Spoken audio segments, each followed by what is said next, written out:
तो नमस्कार, आदाब, सत श्री अकाल दोस्तों। मैं रजनी स्वागत करती हूँ आपका हमारे चैनल राजस्थान ज्ञान में। तो दोस्तों, ये 1-2 दिन के जो इंटरव्यू बच रहे थे, तो उनके ही ये पीडीएफ हैं जिन्होंने मुझे भेजे थे। तो देख लेते हैं, क्योंकि 28 को तो इंटरव्यू ख़त्म हो गए हैं वैसे। तो अभी 31 तक तो छुट्टी है, तो लेकिन फिर भी 1-2 बचे हुए हैं, वो आपके सामने लेकर मैं उपस्थित हूँ। तो ये इन्होंने बीए कर रखी है और आयकर विभाग जयपुर में ये काम करते हैं, और इनके पैनल था शिव सिंह जी राठौड़ सर का। तो इनसे पूछा गया बीए में क्या विषय था। देखियो, इस बार एक नया तो ट्रेंड चल रहा है, चाहे आप जॉब में हो, चाहे आप मतलब बीए के बाद में एमए करके कितने सालों से तैयारी कर रहे हो, चाहे 5 साल का गैप है, चाहे 7 साल का गैप है, लेकिन जो बीए के सब्जेक्ट है ना, तीनों, है ना, वो तीनों पूछे जा रहे हैं। तो वो चीज़ मतलब क्योंकि इस बार है ना, ज़्यादातर एक तो बोर्ड होता है ना। पहले क्या होता था, सिविल सर्वेंट ही होते थे बोर्ड में, बोर्ड के अलावा जो सदस्य होते थे। लेकिन इस बार एक नया ट्रेंड है कि सर्वेंट की जगह ना, बोर्ड मेंबर्स के अलावा जो है वो लोग प्रोफेसर्स हैं मोस्टली। तो अगर बाय द वे वो, और मोस्टली प्रोफेसर भी जैसे ह्यूमैनिटिक्स के जो सब्जेक्ट होते हैं, जैसे पॉलिटिकल साइंस हो गया, हिस्ट्री हो गया, ज्योग्राफी हो गया, इनके हैं। और जैसे बीटेक वगैरह का भी 1-2 प्रोफेसर होता है वहाँ पे। तो मोस्टली ये लोग, अगर आपके सब्जेक्ट का प्रोफेसर सामने बैठा है, तो वो आपसे बहुत डीप क्वेश्चन भी पूछ सकते हैं, चाहे आपने कितने भी साल पहले बीए किया हो। तो बीए के तीनों सब्जेक्ट, वो एमए के सब्जेक्ट पे तो जैसे एमए नेट कर रखी है, तो जैसे पूछते ही हैं, और पूछना बनता भी है। लेकिन बीए के सब्जेक्ट पे भी बहुत ध्यान दे रहे हैं। ऐसा कोई सब्जेक्ट बीए में बच नहीं रहा है, तीनों में से तीनों सब्जेक्टों के क्वेश्चन पूछे जा रहे हैं। तो तीनों सब्जेक्टों की अपनी जो बेसिक बातें हैं वो तो पढ़ के ही जानी है, क्योंकि इस बार ये नया ट्रेंड है। ध्यान नहीं दिया जा रहा कितने साल पहले किया था, ये भी नहीं दिया जा रहा कि अब क्या जॉब कर रहे हैं। जॉब से पूछेंगे, लेकिन इन बीए के सब्जेक्ट में से भी पूछ रहे हैं। तो राज्य और राष्ट्र में क्या अंतर है ना, ये इनसे पूछा गया, राज्य और राष्ट्र में क्या अंतर है। ठीक है। और इसके बाद में, क्योंकि शायद इनके बीए में पॉलिटिकल साइंस होगी, तो यहीं से शुरू किया गया इंटरव्यू। भारत में गिरती लोकतांत्रिक साख को बचाने के लिए क्या करेंगे। फिर आयकर विभाग से पूछ लिया, इनके डिपार्टमेंट से, आयकर विभाग में सुधार क्या करना चाहेंगे, डायरेक्टरेट और इनडायरेक्ट टैक्स को क्या मर्ज क्यों नहीं कर सकते हैं हम। फिर भारत के उपनाम क्या हैं, भारत को और क्या क्या बोलते हैं, चोरी और लूट में क्या अंतर है, ये भी पूछा गया। देखो, ये कितने बेसिक क्वेश्चन है, चोरी और लूट में क्या अंतर है, जबकि हम सुनते हैं लेकिन फिर भी आंसर नहीं दिया जाता उनके सामने कई बार। अगर आपकी हॉबी क्रिकेट है, तो अंतिम बार आपने कब खेला था, ये पूछा गया आपसे। हम और क्या पूछें, मतलब बोर्ड खुद आगे से हमसे पूछ रहा है कि हम और क्या पूछें, आप ही बता दो।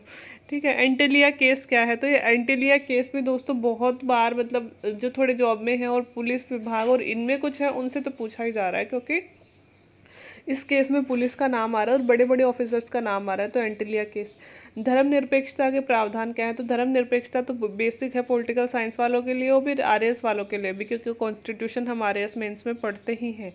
जयपुर से इनसे कोई भी सवाल नहीं पूछा गया, क्योंकि ये जयपुर के थे, फिर भी नहीं पूछा गया।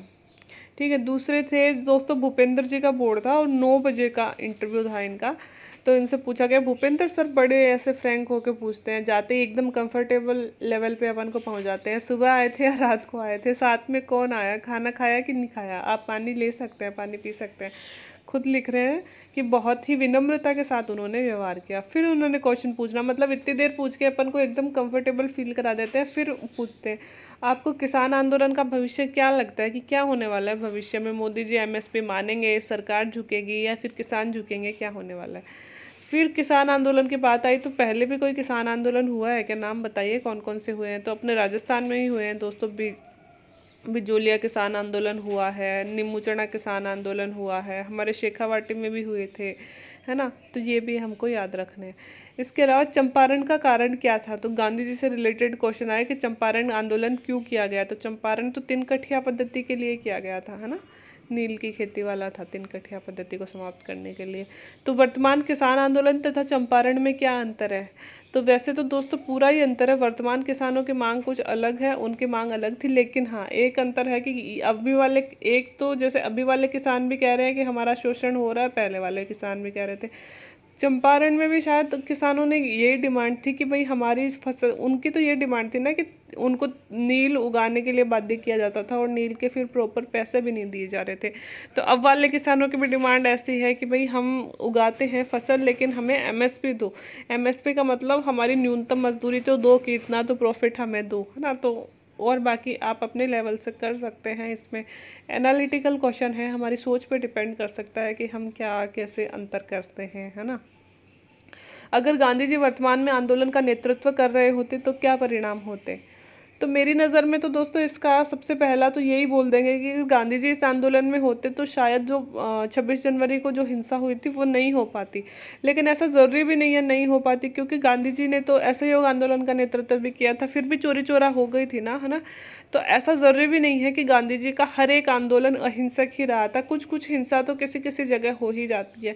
लेकिन ये हो सकता है कि गांधी जी का व्यक्तित्व उस समय बहुत प्रभावित है। अगर गांधी जी आंदोलन का नेतृत्व कर रहे होते तो अब तक शायद किसानों की डिमांड्स मान ली होती। गांधी जी अनशन पर बैठ चुके होते, किसान भी अनशन पर बैठ चुके होते, सत्याग्रह जो करते थे गांधी जी की सबसे बड़ी जो विशेषता थी, तो शायद अब तक इतने दिन किसानों को लगे नहीं रहना पड़ता, अब तक उनकी डिमांड मान ली होती, मुझे ऐसा लगता है। बाकी आपको क्या लगता है आप भी कमेंट बॉक्स में कमेंट करके बता सकते हैं। मेरे लिए भी अच्छे होंगे आपके सुझाव, आप भी देते रहिएगा। कोई अधिनियम पारित किया गया है तो उसे निरस्त करने की क्या प्रक्रिया है। कोई मतलब हमने कोई बिल बना दिया तो उसे फिर निरस्त कैसे करेंगे। तो दोस्तों इनके पॉलिटिकल रही होगी, तो इनसे पॉलिटिकल के क्वेश्चन पूछे जा रहे हैं। कृषि कानून जो विधेयक द्वारा पारित किया गया था, क्या कार्यपालिका के द्वारा उन्हें निरसन किया जा सकता है। मतलब विधायिका होगा यहाँ पे। कृषि कानून जो विधायिका द्वारा पारित किया गया था, कार्यपालिका द्वारा उन्हें निरसन किया जा सकता है क्या। कार्यपालिका तो नहीं कर सकती है निरसित, लेकिन जो अपना सुप्रीम कोर्ट है वो जरूर निरसित कर सकता है। अगर संसद विधायिका ऐसा कोई कानून बनाती है जो मूल अधिकारों के विरुद्ध हो या फिर लोगों की बेसिक नीड्स को मतलब उल्लंघन कर रहा हो, डीपीएसपी के विरुद्ध हो, आधारभूत ढांचे के खिलाफ हो, तो सुप्रीम कोर्ट के पास ये पावर जरूर हो सकती है। हॉबी वाचिंग शॉर्ट मूवी इनकी हॉबी थी। तो हाल ही में आपने कौन सी शॉर्ट मूवी देखी है। मुझे कोई भी काल्पनिक लघु फिल्म बताओ जो आपने देखी हो। काल्पनिक लघु फिल्म पता नहीं क्या पूछा है। भूगोल और लघु फिल्म देखने में क्या अंतर है। बीए में शायद इनके ज्योग्राफी होगा, एमएससी इन्होंने ज्योग्राफी से कर रखी है। तो भूगोल और लघु फिल्म देखने में क्या अंतर है। देखिए कितना घुमा के क्वेश्चन पूछा है। तो यही हो सकता है शायद भूगोल में हम पर्टिकुलर अगर किसी भी क्षेत्र का मैप देख रहे हैं तो हम उसका मतलब पूरा क्षेत्र देखते हैं कि वो निरपेक्ष और सापेक्ष स्थिति उसकी देखते हैं, लेकिन फिल्मों में ऐसा नहीं होता है। फिल्मों में हम सिर्फ कहानी देखते हैं ना। मेडागास्कर द्वीप की स्थलाकृति क्या है। मेडागास्कर द्वीप कहाँ है, ये इनसे पूछा गया। तो दोस्तों अफ्रीका के पास में है, पूर्वी अफ्रीका दक्षिणी तट पे, है ना। और राष्ट्रों का सबसे बड़ा द्वीप कौन सा है। अब राष्ट्रों का सबसे बड़ा द्वीप क्या होता है वो तो मुझे पता नहीं है, बट सबसे बड़ा द्वीप वैसे ग्रीनलैंड द्वीप है ना। राष्ट्रों का सबसे बड़ा द्वीप किस तरह से इनसे पूछा गया है वो उनको ही पता होगा। और लानिनो क्या है, लानिनो के कारण क्या है। अलिनो और लानिनो ज्योग्राफी का अगर कोई स्टूडेंट है तो ये तो आएगा ही क्वेश्चन, इसमें तो कोई बात ही नहीं है। स्नातक के बाद में अंतराल का कारण क्या है। मतलब स्नातक करने के बाद में गैप रहा होगा। एमफिल को रद्द कर दिया गया है, क्या आपको इस बारे में पता है। तो इन्होंने कहा यस सर। तो फिर आप एमफिल क्यों कर रहे हैं। मतलब एमफिल इन्होंने करी थी तो अभी जो नई शिक्षा नीति आई है उसमें एमफिल को रद्द कर दिया है ना। कॉलेज के बाद में डायरेक्ट हम पीएचडी कर सकते हैं, लेकिन ये एमफिल कर रहे हैं। तो इनसे पूछा गया है कि भाई रीज़न बताओ एमफिल को रद्द क्यों किया गया। अब अपन सब ये तो पढ़ते हैं एमफिल ख़त्म कर दी गई है, लेकिन ये नहीं पढ़ते क्यों ख़त्म करी है ना। और इंटरव्यू में ऐसी चीज़ें पूछी जाती है। एक अगले मेंबर दोस्तों एमए इन्होंने 2017 में करी थी, बीएड 2013 में, और अभी टीचर हैं। मेंबर पहले ने पूछा पर्यटन नीति के बारे में बताओ। तो पर्यटन नीति शायद राजस्थान की पूछी होगी। राजस्थान में अभी नई पर्यटन नीति आई है तो वही इसमें पूछी होगी। इतिहास अपने आप को दोहराता है, ये बताइए।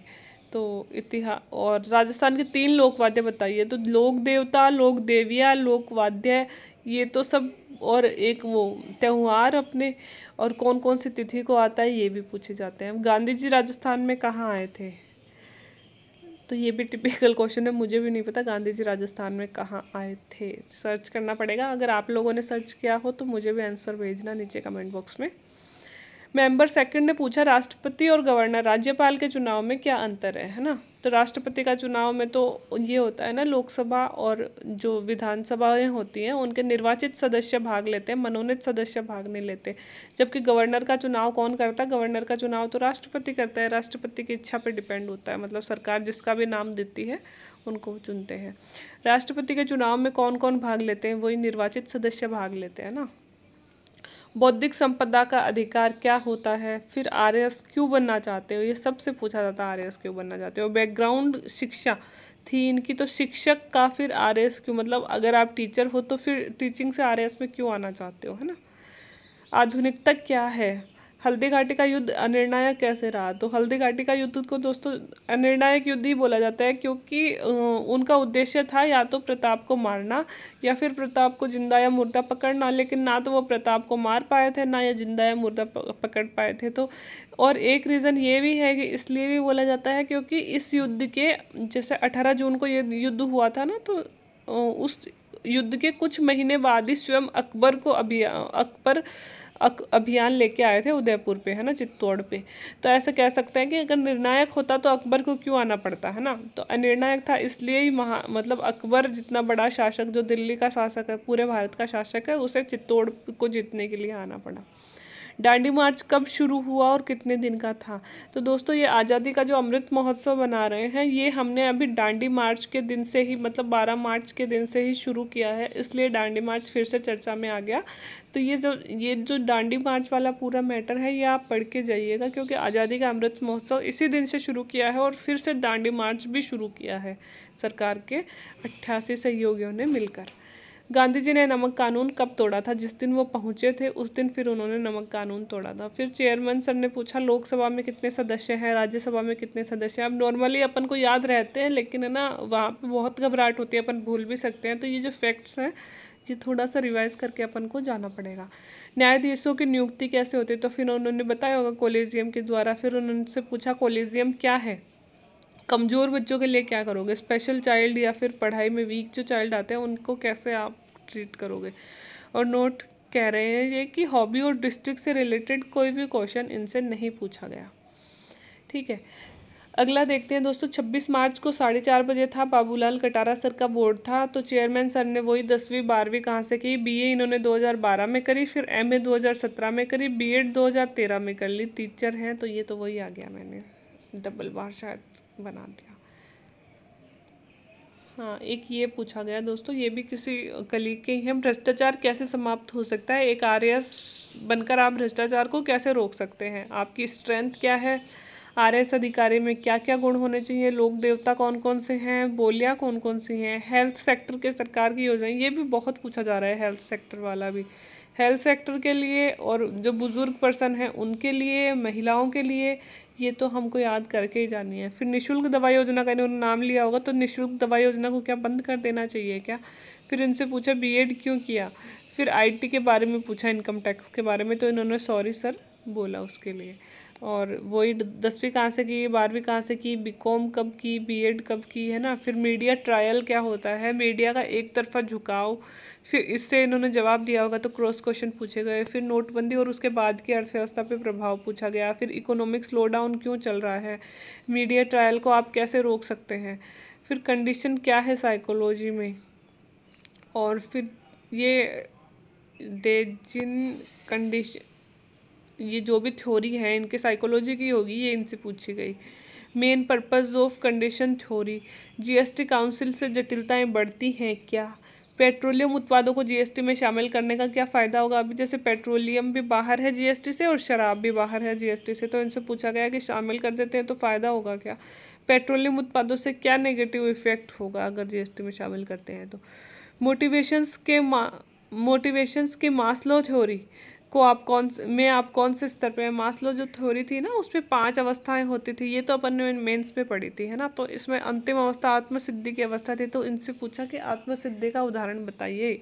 डायरी से आप क्या लिखते हैं, डायरी आपकी पर्सनैलिटी में क्या इम्प्रूवमेंट करती है, डायरी राइटिंग इनकी हॉबी होगी।